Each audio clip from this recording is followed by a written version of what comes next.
Assalamualaikum warahmatullahi wabarakatuh. Salam sejahtera bagi kita semua.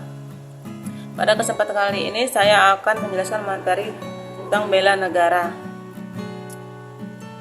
Sebelumnya terima kasih kepada dosen pengampu Bapak Dr. Hendra Wijaya SAG MPDI yang saya hormati, dan juga teman-teman yang saya sayangi. Pada materi bela negara kali ini terdiri dari subtema landasan yuridis, konsep bela negara, hak dan kewajiban negara dalam bela negara. Bela negara menurut Undang-Undang Nomor 3 Tahun 2002 yaitu suatu sikap dan perilaku warga negara yang dijiwai oleh kecintaannya kepada negara kesatuan Republik Indonesia berdasarkan Pancasila dan Undang-Undang Dasar 1945 dalam menjalin kelangsungan hidup bangsa dan negara seutuhnya. 1. Landasan yuridis. Undang-Undang tahun 1945 pasal 27 ayat 3 menyatakan bahwa setiap warga negara berhak dan wajib ikut serta dalam upaya pembelaan negara. Undang-Undang Dasar tahun 1945 pasal 30 ayat 1 dan 2 menyatakan bahwa tiap-tiap warga negara berhak dan wajib ikut serta dalam usaha pertahanan dan keamanan negara. Undang-Undang RI Nomor 39 Tahun 1999 Pasal 68 tentang hak asasi manusia yang di dalamnya memuat setiap warga negara wajib ikut serta dalam upaya pembelaan negara. Undang-Undang RI Nomor 3 Tahun 2002 mengamanatkan bahwa sistem pertahanan negara diselenggarakan dengan memberdayakan seluruh sumber daya nasional yang setiap saat siap didaya gunakan.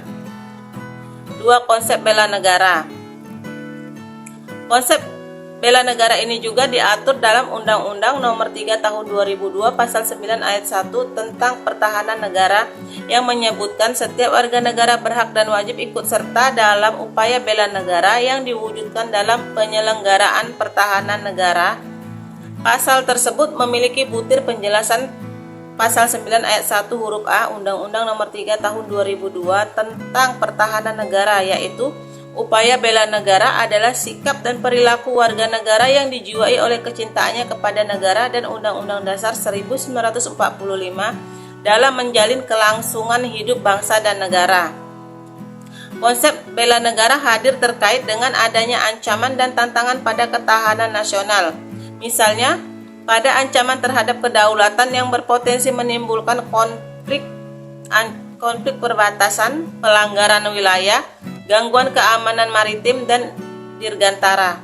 Contoh lain ancaman ketahanan nasional, gangguan keamanan di wilayah perbatasan berupa pelintas batas secara ilegal, kegiatan penyelundupan senjata dan bahan peledak, masalah separatisme dan sebagainya. 3. Hak dan kewajiban negara dalam bela negara. 1. Pasal 26 ayat 1 menyatakan bahwa negara adalah orang-orang se-Indonesia asli dan orang-orang bangsa lain yang disahkan dengan undang-undang sebagai warga negara, dan pada ayat 2 syarat-syarat mengenai kewarganegaraan ditetapkan dengan undang-undang.